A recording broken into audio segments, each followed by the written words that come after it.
guys, welcome to this week's episode of the Inspiring Millennials series, and I'm really excited because we're here in San Francisco, California with Veronica Chung.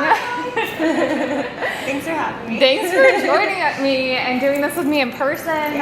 This is the first video like this that we're doing on the vlog series, so hopefully the technology all works out for you guys today. So why don't you start by telling us a little bit about yourself, Veronica? Yeah, so I am a millennial, and I'm committed to doing what I love and love what I do. So I actually graduated during the Great Recession, and my whole life collapsed. Everything I thought I was going to do, I was going to be a flight attendant and travel the world, collapsed because no one needed actually private airlines during the Great Recession. So that plan kind of poofed in the air, and so at the time I worked for Lululemon Athletica, and they goal coached me on how to combine what I'm best at in the world and what I'm most passionate about, and make a list, and then try to think of jobs that could actually lead me to making money. So at the time I was best at working with kids, and I was most passionate about traveling the world. And so the job that it dawned on me was to go teach English abroad in Japan. So I did that I did that for 2 years with the JET program. And then, that's a little bit about me. That's awesome. So first of all, that's really cool to have found a company that actually takes an interest and invests in their employees to help them figure out what their next step is in their career, especially with younger employees. I think, a lot of employers probably don't watch this vlog series, but they should, because they want to know how to retain those employees, and you're going to have a lot more loyalty from your employees if you are saying, what do you want to be doing, and asking them questions to get them excited about the work they're doing. And support them in their goals and their dreams. And what's great is Lululemon realized we weren't going to be there forever. It's a retail company. And so to really just support us with whatever goals, whether we're in grad school or working on starting a family, they're really amazing at having that community of people to support your goals, and not just about selling clothes. Definitely. Yeah. So you went out to Japan at what age? So I was 25 when I left for Japan. Okay. Yeah. Did you experience any sort of quarter life crisis at that time? Yeah, it was actually a little bit before, especially because of the Great Recession. Yeah. But once I was just I'm going to move to Japan and I'm going to be a teacher. And actually the JET program only takes about 13% of the people that apply, at least back then in 2011. And so I didn't speak Japanese. I didn't study Japanese culture back then. I knew nothing, basically. Essentially, I had no teaching experience except for coaching basketball. So my application was actually half blank.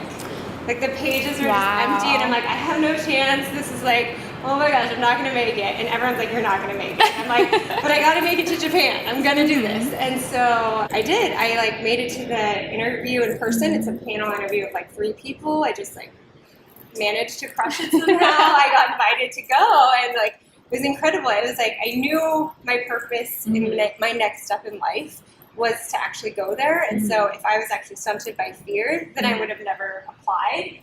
So yeah, that was... That's amazing. So how did you find the strength to walk through that fear? Yeah, one of the tools that I actually did before leaving for Japan was I went through the Landmark Forum. And Lululemon actually paid for me to go. And one of the hugest things that I got from it was to get courage, not only to be able to live my truth and speak it, but just to be able to go. And the one thing that I would have failed at if I had not taken Landmark Forum before it was, my thing before was, if you love me, you'll do X, but I'll never tell you what X is. So even if you brought, for example, if you were my boyfriend, you brought me flowers, but I wanted chocolate ice cream, I would be pissed because I wanted that chocolate ice cream, but I never told you I wanted chocolate ice cream. So it would just turn into a fight and this weird, I'm unappreciative, but it was really, I wasn't speaking what it is I needed or wanted to feel loved or supported or whatever it was. And so that was the one thing I am really grateful for, because I can definitely now say can I have this? And it's just a request. It's not like mandatory for my well-being, but it's just like, I know now what I need, and I can express it to the people I love and say like, can you do this? And if it's a no, it's okay. But otherwise, if I would have went to Japan, I would have lost all my friends and family, because my thing would have been like, you love me, you'll come to Japan. And nobody came to Japan, actually. So I would have lost like everybody in my life, which isn't fair. Definitely. Yeah. I think that's something that a lot of us can probably relate to, which is we get kind of these expectations in life, especially like as kids. We're probably read way too many fairy tales and things like that, where we just kind of think like certain things are just going to happen, or people are going to act a certain way. And I think one of the most difficult things about being in your 20s, especially being there myself, and you were there during that time, it's just kind of like, how am I going to remove these expectations, and how am I going to peel back these layers of all these what the world should be like, kind of things I learned or expected. And it's amazing that you kind of learned how to talk about what it is you want and need. And I think for a lot of people, they don't ask for what they want and need because they don't necessarily know yet. Yeah. And so kind of, I know that you went through the program and things like that, but was there any like one particular exercise that really stood out for you that helped you figure out either A, what it was you wanted or needed from people, or B, how to actually get the courage to vocalize that? Because I think those are two of the most difficult things about working through expectations. Yeah. I can't think of a particular exercise in general, because for me it was just a light bulb that like kind of went on of like, I need to stop doing this. Like, this isn't like, I kind of foresaw my future. It's like, if I keep this up, I'm never going to have a boyfriend. I'm never like, or any healthy relationship, because I can't communicate what I want, and they'll always fail at my expectations. Same with my parents, like anybody, I'll always be angry and resentful and like ungrateful. And so, yeah, I just realized like, I guess like looking at the way that you're being now, and looking at like, can I still, is that like healthy 5 years from now, 10 years from now? Like, no, I'll have no one in my life. And so that just like, I don't know, it clicked to just be like, okay, you know, I really need to set that down. And so now I catch myself. So it's like, of course, there will be times I don't want to say, I need this from you, because it's scary, because you might say no, because whatever fears that I may have, but that's just it, it's fears. And the worst a person can say is no, or you can like compromise in the end, or you can say like no for now, but yes for later. Like, so there's so many, just not taking it personal. I recently read a book, The Fear of Rejection, it's called Rejection Proof. And that really helped with my vocalizing the things I want, and just really realizing like, these requests and these things that you're asking for in life, that's all they are, requests. It doesn't mean you're not a good writer or a bad person if these people say no. It just means not right now, or whatever it could really mean in their world. And if it really matters to you, you can ask why. You know, like, why can't you give that to me? Or like, why is that not possible? And then you can have a conversation. It just opens it up.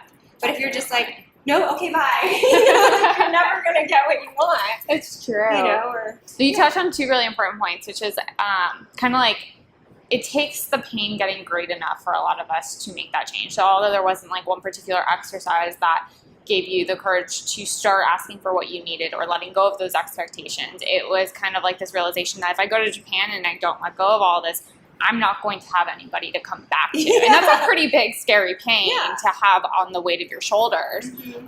And so I think one of the things, like, I know a lot of us, we need to make mistakes repeatedly in order to change that behavior. And so it's kind of like taking a step back from the situation and saying, like, if I'm not taking this personally, like, is this a big enough pain? Is this a great enough consequence where I'm finally going to adjust? Because the world's not going to adjust to me.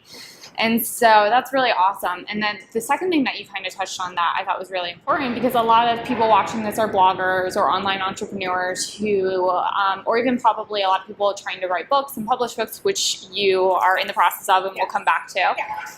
No is a very common word that you're going to hear in this industry, especially if you're trying to work on collaborations, you're trying to get special guests, you're trying to get clients, you're trying to, you know, do a lot of different things. No is one of those things that's going to constantly come up. And a lot of people take that very personally initially, myself included in it. And if you kind of let that bury you, how are you going to really ever see that type of success or life that you really want if all you do is take things personally and think that the world is revolving around you? It'd basically be living a life as the victim instead of like just being proactive out there and not making it mean anything. And I know it's a lot harder like to say than to do, but that's what it takes is like practice. You just practice. Start with small requests, start with like asking your family and friends, and then start going bigger and bigger, and soon you'll like realize like, oh my gosh, why did I even make anything mean any, you know, like it's silly. Definitely. Really. So you just used one of my favorite words, and I'd love to kind of like stop and take a moment to talk about it,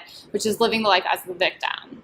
So what does that mean to you? Yeah, so I actually went through my own version of hell, which is actually why I'm qualifying myself to be able to write a book about it, because I've actually been able to transform it. That's just the thing, is like I could have played the victim in this situation for years. Like I could still tell you that story as the victim if I really wanted to. I could write my book as the victim, but that doesn't really help inspire anybody or like help us grow in any way, shape, or form. And I don't know, to me it's more empowering to like work really hard at transforming your story and growing and learning.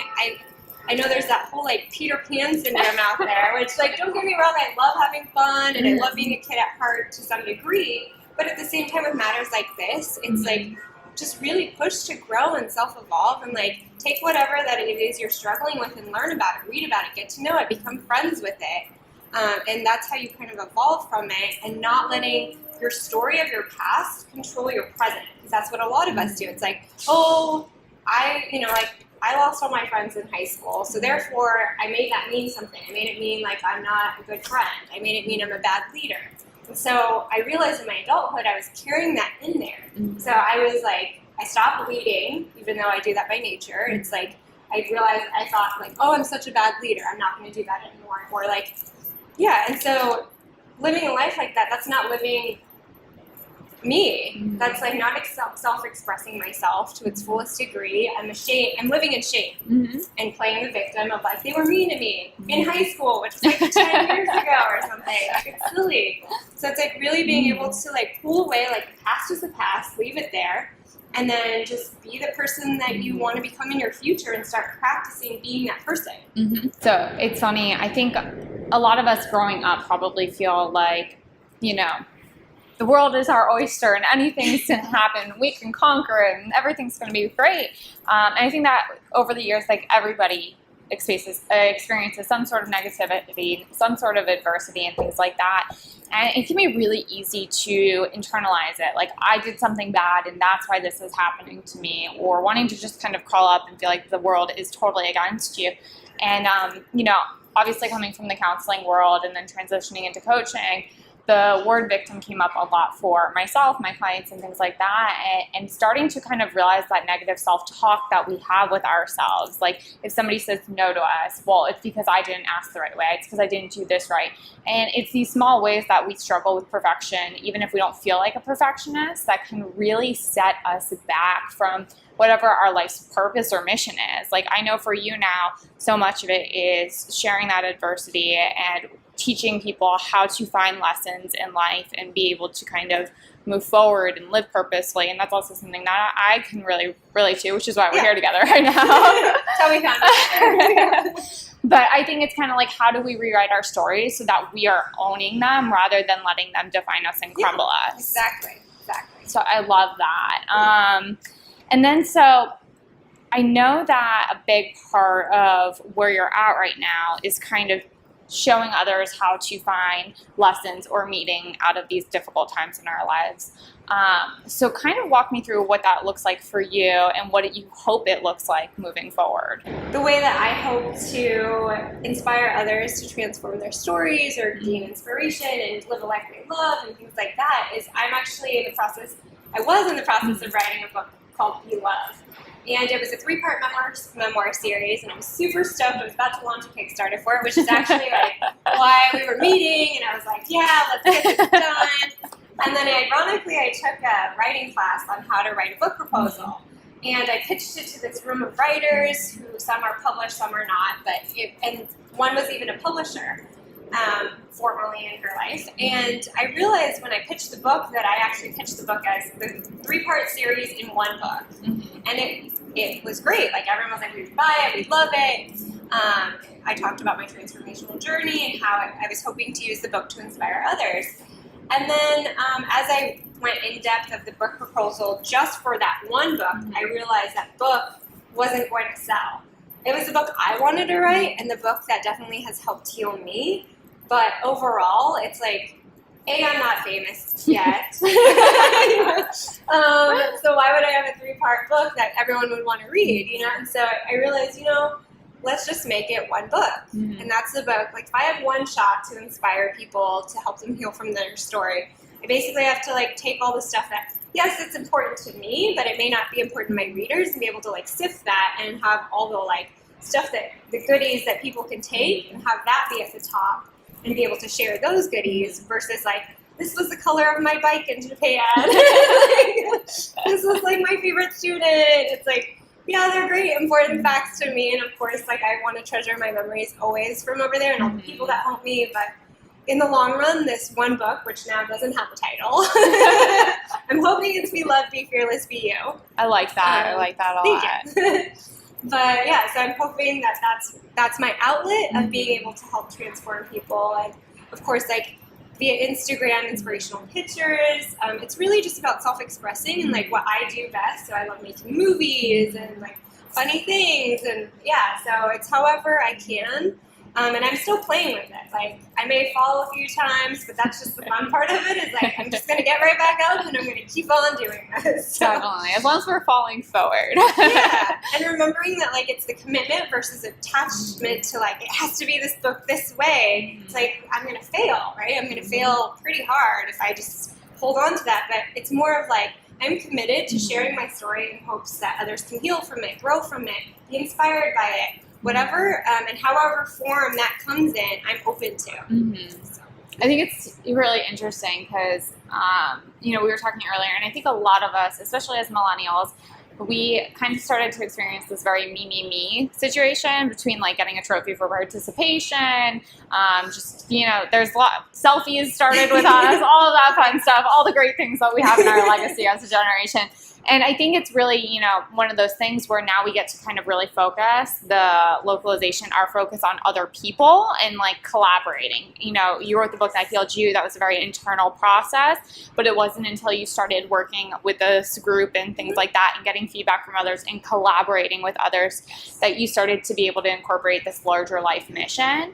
And so I think one of those things is, like, isolation can really harm us. It can dull our creativity. Yeah. It can just send us into depressions, anxiety. Exactly. And so recently I've seen this question coming up a lot lately on Instagram, which is, I want to connect with other people. I want to talk to other bloggers. I want to work with other people on these different projects. How do I do it? Where do I find them? And it's just about, like, reaching out. I mean, you and I both hate cold emailing, but even with that said, like, we're still both here right now and still both doing that. And it's been a really cool experience. And so if you're kind of like, oh, I want to do that, I want to reach out of my comfort zone, like, just take a leap of faith. And if it fails, at least you're failing forward and going through that commitment, like you were saying.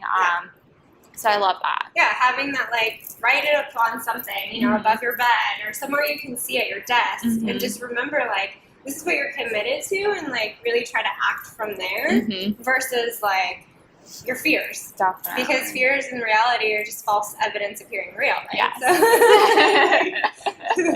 I love that. Yeah. So you've had, like, this kind of crazy journey. You're teaching English to students in Japan, and then, like, where else has your career led you? Yeah, so I actually I'm what they call a multi-potentialite on, like, a TED Talk, I think. I've been a florist, I've been a photographer, I've worked at Lululemon, I've worked in boutiques, I swore I would never be a writer or a teacher, and I'm doing both right now. Like, 14-year-old me would be pissed. She wanted to be a movie star. So, there's still time. Yeah, yes. So it's kind of funny because I used to be so, like, oh, it's all about the money, right? Like, I want the job that pays the most. So I swore I was going to be a I was going to go into publishing or publicity or something in that realm and just like kill it. And like I had the personality for it and everything. And I actually did do that at one point in my life. I was working with a publishing company and I loved it. They were great. They taught me a lot. But I also realized I could never do a 9-to-5 job. And I realized I'm probably never going to have one career. And that also is like kind of depressing because sometimes I see my friends and I'm like, man, it's always greener on the grass. The grass is always greener on the other side, right? So it's like, man, I wish I could make money right now. I hate being the poor writer or whatever it is. But at the same time, I get to live a life I love and I really committed to that. And so I guess my advice would be just to be patient, like enjoying this journey that you decide, whatever journey you decide on. So if it is to be committed to living a life you love, it's going to be rocky. It's not going to be all like glamorous and amazing. Like I've fallen so many times. I've had to retransform so many times. Like it hurts sometimes. And I'm still kind of in this weird transformation right now. But it's just enjoying that, the fact that I still have food on the table, a roof over my head, like fresh air, feel safe. Like I have all the things I need to fuel my writing. And so, yeah, that's like, I think what's most important is we forget, like, to have patience with this, with the process. Definitely. I think, kind of going through the, like, becoming a creative and things like that and, like, going off the traditional career path, it can feel super scary to be the broke one of your friends to, always get questions like, do you make any money with that? And things like that. And people just kind of don't really understand it, but it's kind of like, you can live this life of flexibility and freedom and going and giving it a shot. And you're still finding creative ways, obviously, to make money and things like that. So it's not like just totally covering up with your laptop and never leaving the house and not, doing anything. It's about finding things that are helping others while making enough money and starting to figure that out, because this is one of those rare chances in our lives where we have a lot of freedom from responsibilities and from commitments, where why not commit to ourselves? Yeah. Exactly. I love that. Yes. So, okay. What would you kind of say, because you called yourself the multi-potential? Okay, I never heard that before. I always say, what advice do you have for the multi-passionate millennial? Oh, I like that too. Too many P's got mixed up in my head there for 1 second. So, yeah. So what advice would you have for the multi-passionate millennial that has a million projects they want to work on, which sounds like something that you can definitely relate to? I'm like starting my own company. I'm writing about, it's like insane. I'm like juggling all these things. I would say, I think patience is a huge one. Like enjoying the moment because it won't happen again. That's actually a tattoo I got in Japan. That's so cool. It means one chance, one meeting. So like this moment, even right now, like we can't exactly recreate it entirely, like word for word, right? So it's enjoying whatever moments you have in life. And so whether you're frustrated with your project or projects, or you're thriving at the top, or you're like down at the bottom and have no idea what you're going to do with your life, it's just really enjoying that moment. Like, sure, it'll suck, and it is like making sure you get out from behind your virtual worlds and like talking to people and like sharing what's going on and being vulnerable. Like, if I wasn't vulnerable with Rachel, like we wouldn't have this conversation, and I wouldn't have a chance to help inspire or like share my story and even see for myself like how far I've come in this crazy, weird journey that I'm on. But yeah, so those would be some of my recommendations. I love that. Yeah, juggling your projects and it's so crazy because I feel like a lot of people are always kind of like, well, I have all these ideas ping-ponging around my head. Like, how do I figure out the time for it all? How do I stay committed to it all? Like, I'll lose steam after a few weeks. And so you're kind of like that living proof of like, no, you can kind of compartmentalize it and be moving forward on multiple things at once. So how do you manage your time in it? Yeah. Like, do you have a system, or is it just kind of like fly by the seat of your pants? I'm working on the system because there are some holes every now and then. I realized I didn't do self-care yesterday, so I like flatlined basically. I was still productive, but in my own perfectionist world, I flatlined and fell. So it is, I forgot to, someone even asked me, do you have like self-care in your calendar? And I'm like, no, like I have something scheduled every day, every moment, every hour. And I'm like, that's not healthy. Like we do need to decompress, even if it's for one day or like an hour each day, whatever we need. But that was the one thing missing from my calendar. that I definitely recommend because you will burn out and you will because we don't have the 9-to-5 job, there's no boundaries into when work starts and stops. Like you might get up at 3 a.m. and start writing, right? So it's like, when do you have to create a boundary for yourself of like, this is my me time, this is my quiet time, this is me going to the spa, whatever it is. So you can, the more that you regenerate yourself, the more you can give again. So it's really making sure you take care of self so that way you can keep producing things, whether it be a book or a business or things like that. Definitely.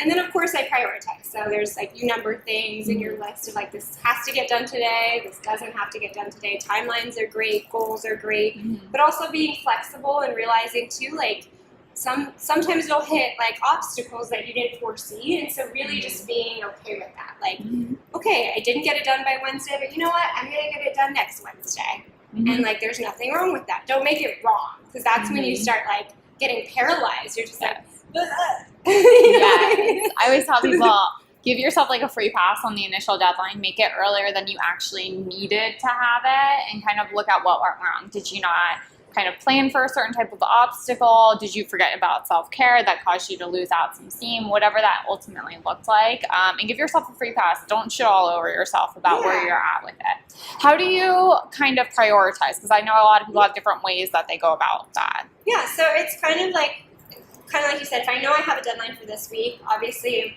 that stuff should get done first. So I'll label them like 1, 2, 3. I'll also color coordinate things.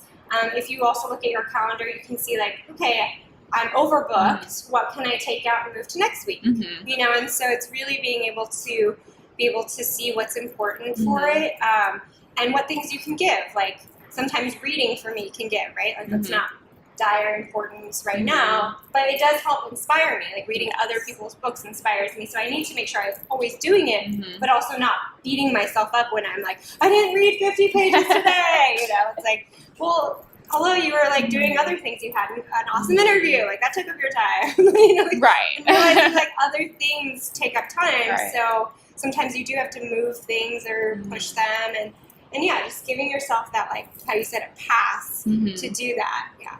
Awesome. Yeah, that's kind of how I prioritize things too, is whatever the deadline is, and then whatever provides the most like value internally to my soul. And those go higher up, and everything else can kind of flutter around at the bottom. And when you are like down, like how I was yesterday, I was kind of like burnt out. It's like, what can I do now? And like, I really needed to spend time with my mom. She wasn't feeling too well, and so it's like that is way more important than anything else right now. And like, it is what I can give right now in this moment, as crappy as I also feel, you know. And so it's like looking at your list, like if you're so just like, oh, I don't know what to do, where do I begin? It's like, well, what can you do now? Start with like that one email, start with that one phone call, you know, and then maybe it'll get you motivated, maybe it won't, and in the end, you're still checking things off your list. I love that. It always feels so good also to check things off of the list.